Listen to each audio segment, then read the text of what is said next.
وبركاته. الحمد لله نحمده ونستعينه ونستغفره ونؤمن به ونتوكل عليه ونعوذ بالله من شرور أنفسنا ومن سيئات أعمالنا. من يهده الله فلا مضل له ومن يضلله فلا هادي له. ونشهد أن لا إله إلا الله وحده لا شريك له. ونشهد أن سيدنا ونبينا وأسوتنا وقدوتنا وإمامنا وشفيعنا وحبيبنا ومولانا محمدا عبده ورسوله الذي أرسله بالحق بشيرا ونذيرا وداعيا إلى الله بإذنه وسراجا منيرا. صلى الله عليه وسلم تسليما كثيرا كثيرا. أما بعد، قال الله عز وجل في كتابه الكريم: أعوذ بالله من الشيطان الرجيم. بسم الله الرحمن الرحيم. وما تقدموا لأنفسكم من خير تجدوه عند الله هو خيرا وأعظم أجرا. واستغفروا الله إن الله غفور رحيم. وقال النبي صلى الله عليه وسلم في الحديث الشريف: نعمتان مغبون فيهما كثير من الناس، الصحة والفراغ. رواه مسلم، أو كما قال عليه الصلاة والسلام. وقال تعالى في شأن حبيبه مخبرا وآمرا: إن الله وملائكته يصلون على النبي يا أيها الذين آمنوا صلوا عليه وسلموا تسليما.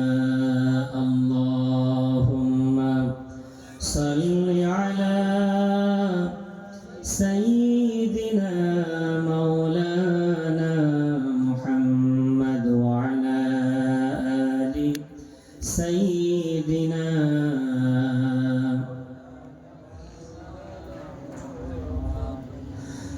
محمد بشر ليس كالبشر،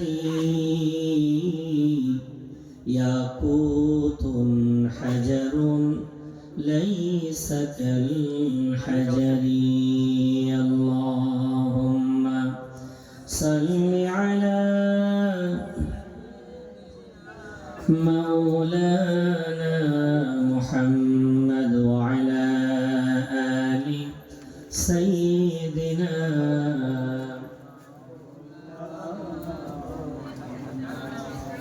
সাল্লাল্লাহু আলাইহি ওয়াসাল্লাম। সম্মানীয় আজকের এই মহৎ ইসলামী ধর্মসভার নির্ধারিত নির্বাচিত আজকের জলসার যোগ্য সভাপতি মহামান্য সাহেবে সাদাত, জলসার সঞ্চালক মহাশয়, আমন্ত্রিত মুআজ্জাজ মুকাররম উলামায়ে কেরাম, সম্মুখ উপবিষ্ট আমার আল্লাহ প্রেমী, নবী প্রেমী, ইসলাম প্রেমী, বয়সের বড় বাবাজিরা, সমবয়সী ভাই ও বন্ধুরা, স্নেহের সন্তানেরা, পর্দার আড়ালে পর্দানসীনা, মমতাময়ী আম্মা যেন বোনেরা, সকলকে শ্রেণীগত ভালোবাসা, আন্তরিক শুভেচ্ছা জানিয়ে আল্লাহর কাছে দোয়া চাইছি, আপনারাও দোয়া করেন। আজকের আলোচনার বিষয়বস্তু যেমন কর্ম তেমন ফল। উর্দুতে বলা হয় জৈসি করনি ওইসি ভরনি, আরবিতে বলা হয় কামা তাদিনু তুদান। আমরা প্রত্যেকেই জানি আমি যেমন কর্ম করব ঠিক ফলটা আমার তেমনই হবে। এই বিষয়ে কোরআন হাদিসের আলোকে অত্যন্ত অজ্ঞতার পরেও আল্লাহর উপরে তাওয়াক্কুল করে কিছু কথা বলার নিয়তে বসেছি। ওমা তৌফিকি ইল্লা বিল্লাহ, আলাইহি তাওয়াক্কালতু ওয়া ইলাইহি উনীব। আল্লাহ আমাকে বলার আগে, আপনাদের মতো গুণীজনদেরকে শোনার আগে যে কথাগুলো আল্লাহ বলাবেন, শোনাবেন, আল্লাহ আমাদের প্রত্যেককে তার উপরে আমল করার তৌফিক এনায়েত করে দেন। উচ্চ আওয়াজে বলি আল্লাহুম্মা আমিন।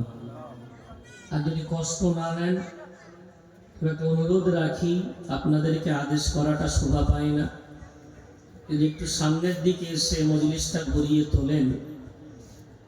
তো রাস্তার মানানসই খুব সুন্দর করেছেন, কোথায় লাইট লাগাতে হবে, কোথায় গেট দিতে হবে, ও মানানসইটা সুন্দর হয়েছে। মজলিসের মানানসইটা নেই। আপনাদেরকে বলবো না যে আপনারা জানেন না, কত সুন্দর লাইটিং করেছেন, মানে কোথায় লাইট দিলে ভালো লাগবে, কোথায় গেট করলে ভালো লাগবে, যখন বোঝেন তো কোথায় বসলে ভালো লাগবে এটা নিশ্চয় আপনারা জানেন। আর ওখানে সব হবে কিনা জানা নেই, তবে এখানে সাজাতে পারলে আল্লাহ খুশি হবেন, তার মদিনার কামলিওয়ালা খুশি হবেন। আর যারা কোরআনকে সম্মান দেয় আল্লাহ তাদের সম্মান বৃদ্ধি করে দেন, যারা রসুলকে ভালোবাসেন আল্লাহ তাদেরকে ভালোবেসে নেন। তাই সারার্থ এটাই, আপনাদেরকে আদেশ করাটা বড় বেয়াদবি হবে।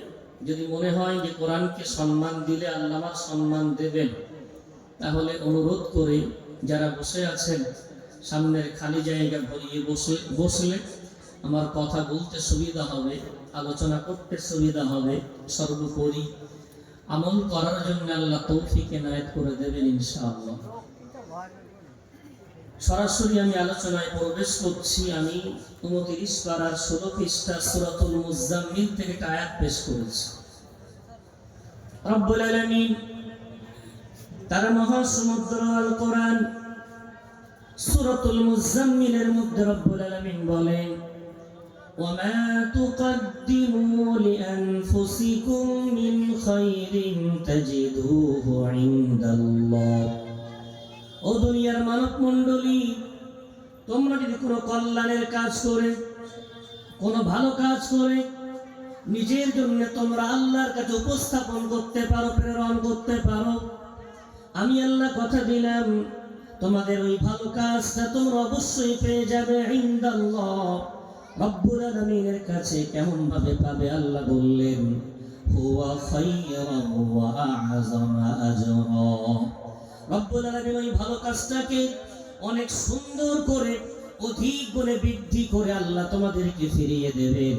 তবে বান্দা এটাও মনে রেখো, যদি তোমাদের ওই ভালো কাজ করতে করতে কোনোদিন গুনাহে জড়িয়ে যাও, অপকর্মে জড়িয়ে যাও, পাপের কাজে তোমরা মগ্ন হয়ে যাও, তারপরেও তোমরা নিরাশ হয়ে যেও না। আস্তাগফিরুল্লাহ, আল্লাহর কাছে ক্ষমা চাইতে থাকো, অবশ্যই আমার আল্লাহ তোমাদের পাপ রাশিকে ক্ষমা করে দেবেন। একটু জোরে বলা যাবে না? এই আয়াতের মধ্যে আল্লাহ বললেন, ভালো কাজ যদি রবের কাছে প্রেরণ করতে পারো সেটা পেয়ে যাবে। এখন ভালো কাজ যেমন পাবো, মন্দ কাজ রব্বুল আলামিন পারা নাম্বার 30 পৃষ্ঠা নাম্বার 20 সূরার নাম সূরাতুজ জিলজাল। রব্বুল আলামিন বলেন, ومن يعمل مثقال ذرة خيرا يره فمن يعمل مثقال ذرة خيرا يره ومن يعمل مثقال ذرة شرا يره দুনিয়ার যে কোনো বান্দা ন্যূনতম যদি ভালো কাজ করে সেটাও রবের কাছে পেয়ে যাবে, আবার ন্যূনতম মন্দ কাজ যদি বান্দা করে সেটাও বান্দা রবের কাছে পেয়ে যাবে। যেটাই করবে সেটাই রবের কাছে পাবে। যেমন কর্ম করবে তেমন ফলটাই রব্বুল আলামিন দেবেন। কারণটা হলো আমার আল্লাহ কিয়ামতের দিন বান্দার উপরে ন্যূনতম বিচার আল্লাহ করবেন না। একটু যদি বলা যাবে না? আমি জানি না আপনাদের এই মাহফিলটা কত বছর ধরে হচ্ছে। মাদ্রাসা ওই পাড়া ওদিকটা পর্যন্ত আসা হয়েছে, এখানে আমি প্রথম এলাম। অনেক জায়গার হ্যান্ডবিলে লেখা থাকে 35তম, কোথাও 45তম, কোথাও 55তম। মাহফিল দেওয়াটা তো বিরাট ভালো কাজ, ইবাদতের কাজ, সওয়াবের কাজ।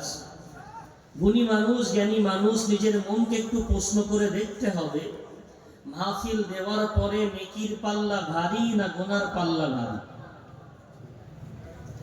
কেন? এটা আমার কথা নয়, সাহাবায়ে কেরামরা বারবার বলতেন হাসিবু আনফুসাকুম ক্বাবলা আন তুহাসাবু। তোমার হিসাবটা তুমি করে নাও, তোমার হিসাব হওয়ার আগে। হিসাব তো একদিন হবেই, কোনো সন্দেহ নেই। তার আগে তোমার হিসাবটা তুমি করে রাখতে পারলে এটা বড় সহজ হবে। মাহফিল 45 বছর, 50 বছর, 75 বছর, লাভ কতটুকু, লস কতটুকু? ভাই আমার, রবজি আমার, মাহফিল কি রসম ও রেওয়াজের নাম? মাহফিল কি সমাজের একটা সিস্টেম মেনটেন করার নাম? মাহফিল কি বিভিন্ন বছর ধরে আমরা দিয়ে আসছি সেই প্রথাকে চালু রাখার নাম? না, মাহফিল নাম হলো নিজে শুনবো, বুঝবো, আল্লাহ চাইলে আল্লাহ আমল করার তৌফিক দিলে জীবনটাকে সাজিয়ে তুলবো। মাহফিল তো এই উদ্দেশ্য। শোনার মানুষ তো। মাহফিল মানে আত্মীয়তা বন্ধন করা একটা মজলিস, আত্মীয়তা বজায় রাখা। ঈদ পার্বণ যেমন আমাদের সমাজে আছে, তো জলসাগুলো এখন একটা আত্মীয়দের খবর দিয়ে বাড়িতে দাওয়াত দিতে হবে। সন্ধ্যা থেকে আমার ঘরের মা বোনেরা ওদের আত্মীয়তার সেই বন্ধনটা মজবুত করার তালে ব্যস্ত। পুরুষগুলো বাজারঘাট করতে ব্যস্ত। নেই না, আসবে, তবে যেই বলবে ইয়া নবী সালামু আলাইকা, সেই। ভাই আমার, বাবজি আমার, এই যে মাহফিলের প্রথা আমরা শুরু করেছি, এই যে রসম এবং রেওয়াজ আমরা শুরু করেছি, দুনিয়ার কোন মানুষের সাথে বেয়াদবি করলে আল্লাহ সেটা ক্ষমা করে দেন, কিন্তু রবের সাথে বেয়াদবি করলে রব কি ক্ষমা করবেন? মাহফিল দেওয়া ফরজ নয়, মাহফিল দেওয়া ওয়াজিব নয়, মাহফিল দেওয়া সুন্নাত, তবে আদব রক্ষা করা হলো ওয়াজিব। ও দুনিয়ার বান্দা, কেমন করে তোমরা মাহফিল দেবে আমি রব্বুল আলামিন সেটাও কোরআনে বলে দিলাম। পারা নম্বর 9, পৃষ্ঠা নম্বর 15, সূরার নাম সূরাতুল আরাফের মধ্যে আল্লাহ বলেন ওয়া ইযা কুরিয়াল কুরআনু ফাসতামিউ লাহু ওয়া আনসিতু লাআল্লাকুম তুরহামুন। ও মানব মণ্ডলী, তোমরা যদি কোরআনের মাহফিল কায়েম করো, তোমাদের সর্বদাই সতর্ক থাকতে হবে। ইমাম সাহেব আলোচনা করুন, বাইরের কোনো আলেম আলোচনা করুন, কোরআনের কথা তোমাদের কানে যেই যাবে, তোমাদের সামনে থাকবে দুটো কাজ। নম্বর 1, ফাসতামিউ লাহু, মনোযোগ দিয়ে শুনবে। নাম্বার 2, আনসিতু, চুপচাপ হয়ে যাবে। আমি আল্লাহ কথা দিলাম লাআল্লাকুম তুরহামুন, তোমাদের উপরে আমি আল্লাহ আমার রহমত নাযিল করে দেব। জোরে জোরে বলা যাবে না? এই যে কাজ আল্লাহ দিয়েছিল, মাহফিল বেড়েছে না কম হয়েছে? বলেন ভাই, বেড়েছে? পূর্বের জামানার চেয়ে এখন প্রচুর মাহফিল, প্রচুর আলেম ওলামা, প্রচুর বক্তা, মোড়ে মোড়ে কত দল, কত মত, যার যেটা ভালো লাগছে সেটাকে এনে জলসা দিচ্ছে। এখন মাহফিল, কোরআনের মাহফিল হওয়া মানে আলো। তো কোরআন মানে আলো, জ্যোতি। হ্যালোজিন যদি গ্রামে সারা গ্রাম দেওয়া হয়, তাহলে অন্ধকার দূর হবে, এটা তো স্বাভাবিক। যে নারায়ণপুর বাজার পর্যন্ত মোড়ে মোড়ে হ্যালোজেন দিয়েছি, কেন দিয়েছি? রাতের বেলা অন্ধকার দূর হয়ে যাবে। হ্যালোজিন দেওয়ার পরে অন্ধকার যেমন ছিল তেমন আছে। তাহলে কি বুঝতে হবে? হয় হ্যালোজিনের ডুম কাটা অথবা তার কাটা। ঠিক না বেটি? এত মাহফিল বেশি হয়, এত আলেমুল আলোচনা করেন, আপনাকে এখন মজলিসে আসা লাগবে না, বাড়িতে বসেই কোন বক্তা দরকার আপনি মোবাইলে ক্লিক করতেও হবে না, মুখে শুধু বলবেন অমুক আলেমের আলোচনা শুনতে চাই, বড় বড় বক্তাদের আলোচনা, বাড়িতে বসেও আলহামদুলিল্লাহ আপনি শুনতে পাবেন। এত আলোচনা যখন, এত নূর যখন, এত আলো যখন, বর্তমান সমাজে অন্ধকার বেড়েছে না কম হয়েছে? যেদিকে তাকাবেন শুধু অন্ধকার অন্ধকার। কারণটা হলো আমরা হ্যালোজিন জ্বালানোর নিয়ত করে মাহফিল দিয়েছিলাম বটে, তবে কোরআনের মতো ওই সুন্দর কারেন্টের সাথে আমাদের মাহফিলের সংযোগ নেই। কোরআন হারা মজলিস, শরিয়াত হারা মজলিস। দলিল নাই কি? জলসা হবে, মেলা না হলে মানায়? দলিল কি? আল্লাহ মজুরের ওখানে মেলা বসে, ফুরফুরায় মেলা বসে, তো আমরাও দলিল দাও। আল্লাহ হুজুর যদি দলিল হয় তার কিতাবগুলো দলিল কিনা? দাদা হুজুর যদি দলিল হয়, দাদা হুজুরের কিতাবগুলো দলিল কিনা? হ্যাঁ, দাদা হুজুর ওখানে বিরাট দোকান বসে, নারীরা এমন বেপর্দায় ঘোরাঘুরি করে না। ওখানে দোকান বসে, ওখানে এমন হারাম কাজ হয় না। ওখানে মানুষ বাইরে থেকে আসে, তাদের খাওয়ার জন্য বিরাট প্রয়োজন, তাই সেগুলো লাগানো হয়। সেখানে অবৈধ শরিয়াত বিরোধী কাজকর্ম এত বেশি হয়। ভাই আমার, বাবজি আমার, হাত ধরে নয় পায়ে ধরে বলবো, আপনি যদি মনে করেন কথাটা নেবেন তো কল্যাণকর, যদি মনে করেন ছুঁড়ে ফেলে দেবেন আপনার ব্যক্তিগত ব্যাপার।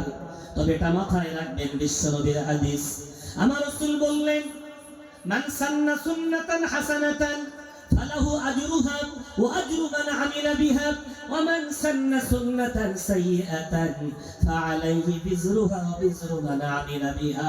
আমার উম্মত, তোমার দ্বারা যদি কোনো ভালো কাজ প্রতিষ্ঠিত হয়, তোমার দ্বারাই কোনো ভালো কাজ যদি শুরু হয়, সারা জীবন তুমি দুনিয়ার বুকে বাঁচবে না। তুমি মারা যাওয়ার পর যতদিন ওই ভালো কাজটা তোমার পরবর্তী জেনারেশন অব্যাহত রাখবে, তুমি কবরে শুয়ে শুয়ে ওই ভালো কাজের সওয়াবটা পেতে থাকবে। জোরে জোরে বলা যাবে না। আবার পরক্ষণে রাসূল বললেন, তোমার দ্বারা যদি কোনো খারাপ কাজ, কোনো হারাম কাজ, কোনো অবৈধ কাজ, শরিয়াত বিরোধী কাজকর্ম যদি তোমার দ্বারাই সমাজের বুকে প্রতিষ্ঠিত হয়, তুমি সারা জীবন বাঁচবে না। তুমি মারা যাওয়ার পর ওই খারাপ কাজটা যতদিন প্রতিষ্ঠিত থাকবে, তোমার পরবর্তী জেনারেশন যতদিন ওই খারাপ কাজটা চালাতে থাকবে, ওর গোনার ভাগীদার পার্সেন্টেজ তোমাকে কবরে শুয়ে শুয়ে হতে হবে। জোরে বলি নাউজুবিল্লাহ। কি করবেন বিবেচনা আপনাদের কাছে। আমাকে আমার কিছু দোকানদার ভাইয়ের আমাকে অনুরোধ করে বলেছে, হুজুর আপনার আমাদের রাগ কেন? আমরা গরিব মানুষ, ব্যবসা বাণিজ্য করে খাই, আপনাদের রাগ কেন? তাই বলেছি, ভাই দেখেন, আপনাদের প্রতি আমার ন্যূনতম রাগ নেই। আপনারা বেচা কেনা করেন, আমরা কেনাকাটা করি, এতে আমাদের কোনো রাগ নেই। আমার রাগ এখানে, আপনারা সারাদিন বেচা কেনা করেন, সকাল থেকে দোকান দেন, এসে পর্যন্ত দোকান চালান, আত্মীয় স্বজন সবার বাড়ি আছে, খাওয়া দাওয়া করুন, কিন্তু মূল জলসাটা তো মেলায় ঘোরার নাম না, জলসাটা তো ঘুরে বেড়ানোর নাম না। কত দামি দামি বক্তাদেরকে দাওয়াত করা হচ্ছে। দুর্ভাগ্য, মানুষ যদি না বসে, না শোনে, হেদায়েত পাবে কোথা থেকে? বসা তো দরকার, শোনা তো দরকার। আল্লাহ যদি মনটা নরম করে দেয়, হেদায়েতের মালিক তিনি।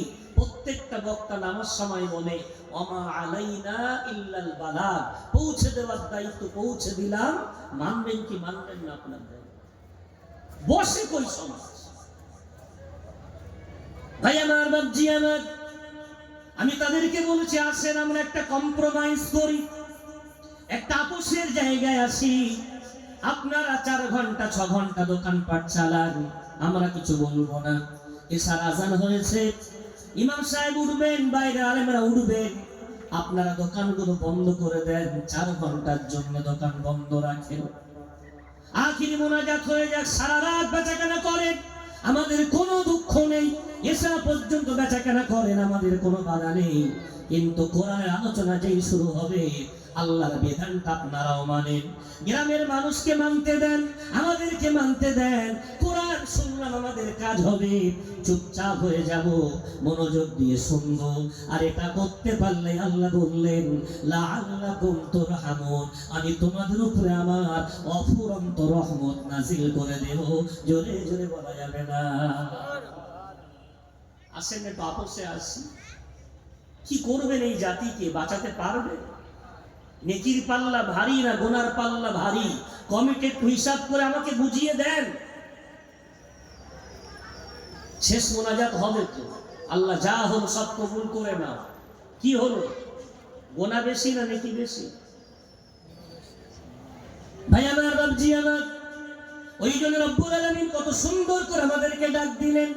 পারা নম্বর 28, পৃষ্ঠা নম্বর 7, সূরার নাম সূরা হাসরের মধ্যে আল্লাহ আমাদের মতো ইমানদারদেরকে ডাকলেন, ইয়া আইয়ুহাল্লাযীনা আমানু তাকুল্লাহা ওয়াল তানজুর নাফসুম মা কদ্দামাত লিগাদ।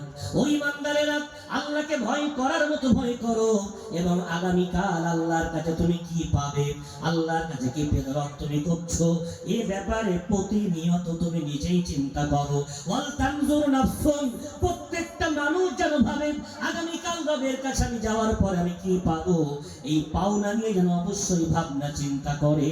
এটা ভাবতে আমার আল্লাহ ফরজ করেছেন। একটু যদি বলা যায়, একদিন জলসা দিয়ে নাজাত হয়ে যাবে। মূলত এই জলসাগুলো হলো শান দেওয়ার একটা মজলিস। বাড়িতে একটা লোহা পড়েছিল, মনে হয়েছে আমি ওটাকে একটু দা বানাবো, কুরুল বানাবো, কোদাল বানাবো। তো নিয়ে গেছি কামারের কাছে। কামার মশাই খুব সুন্দর করে আগুনে তাপ দিয়ে সেটাকে নরম করে ফেলেছে। নরম করার পরে ওই লোহাটাকে যদি না পেটানো হয়, তো ওই লোহা দিয়ে কোনো হাতিয়ার তৈরি হবে? ভাই আমার, বাবজি আমার, এই মাহফিল গুলো ঠিক তেমন।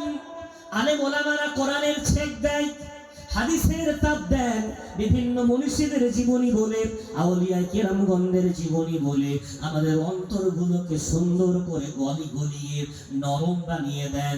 কিন্তু এই সুন্দর নরম বানানোর পর আগামীকাল থেকে যদি ওর উপরে পেটাই শুরু না হয়, ওটাকে বারবার একটা সুন্দর জীবন গড়ার চিন্তা না করা হয়, লোহা গরম করে ছেড়ে দিলে যেমন ঠান্ডা হয়ে কিছুই হয় না, আমার জাতির অবস্থাও ঠিক তেমন।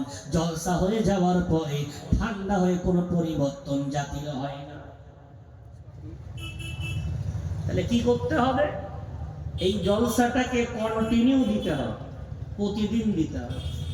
আপনি বলবেন হুজুর খুব চালাক তো আপনি, প্রতিদিন দিলে আপনার পকেটটা ভরবে, আর আমাদের প্রতিদিন কমিটি গিয়ে ভাই 500 করে চাঁদা দাও। ক্ষমা চাইছি, আমাকে এমন ভাববেন না যে আমি এই ধরনের হুজুর। জলসা প্রতিদিন দিতে হবে। আজকের জলসায় খরচ আছে, প্রতিদিনের জলসায় খরচ নেই। ওই জলসাটা কেন দেবেন?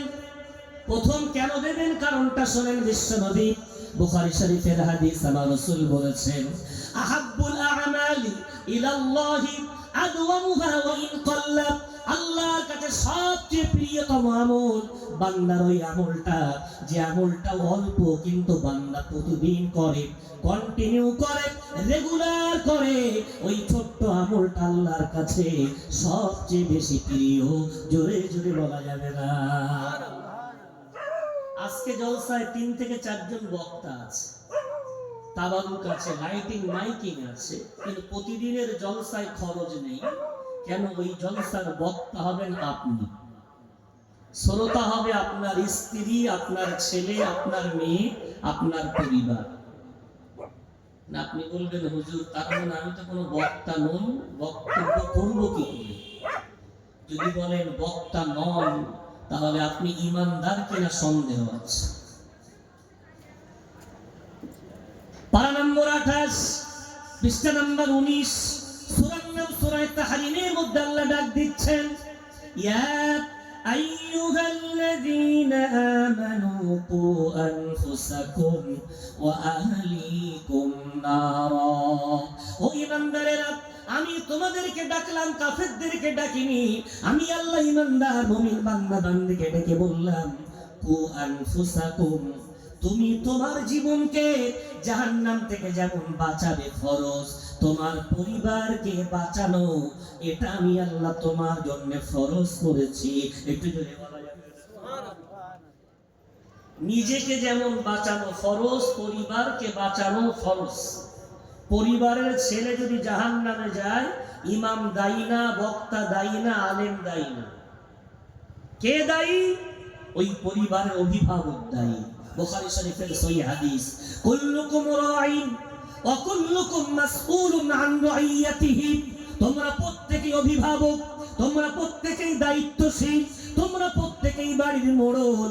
তোমার মোড়লগিরি সম্বন্ধে, তোমার দায়িত্ব সম্বন্ধে কিয়ামতের দিন অবশ্যই জিজ্ঞাসা করা হবে, তুমি তোমার দায়িত্ব পালন করেছো কিনা। ভাই আমার, বর্তমান সময়ে মসজিদের যদি একটা মুসল্লি ইন্তেকাল করে, 5 ওয়াক্ত নামাজি ইন্তেকাল করেছে, তো বুকে হাত দিয়ে বলেন না, নারায়ণপুর আমার বাড়ি থেকে বেশি দূরে নয়, নদীর এপার ওপার। ওই মুসল্লিটা মারা যাওয়ার পরেও 3 ছেলে আছে, 2 ভাই আছে। ওই মুসল্লির জায়গাটা পূর্ণ হচ্ছে না, শূন্য থেকে যাচ্ছে। কথা বলেন, শূন্য থেকে যাচ্ছে। 3 ছেলে মিলে বাপের জায়গা পূরণ করতে পারি, দায়ীকে।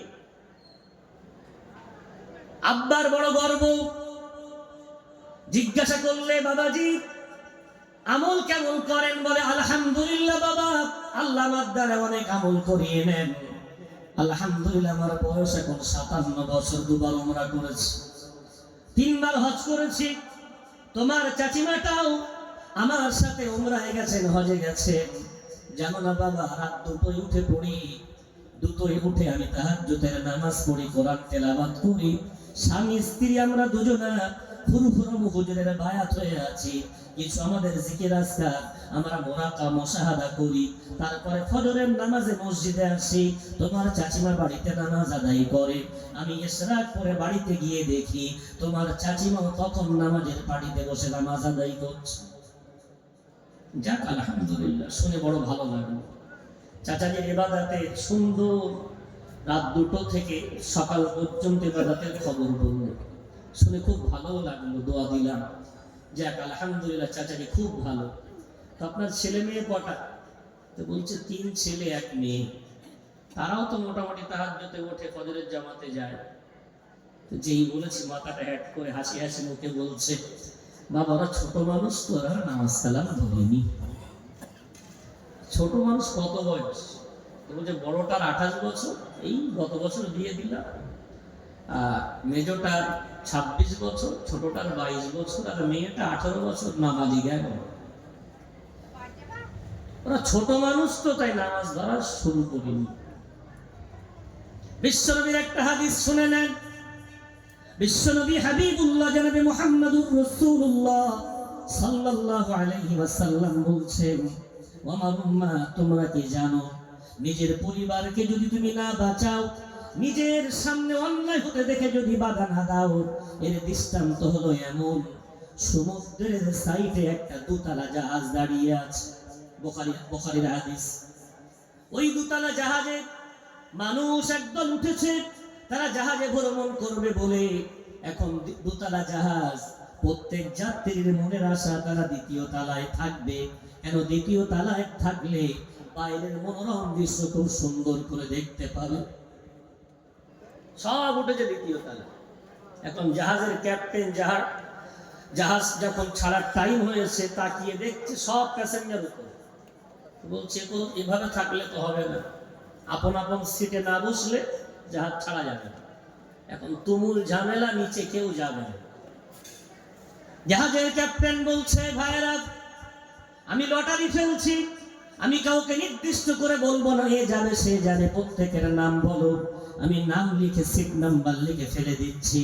যার যে সিটে নাম আসবে তাকে সেখানে যেতে হবে, তবেই জাহাজ চলবে। বিশ্বনবী বললেন, এভাবে তারা আলোচনা করে লটারি করলো, নামগুলো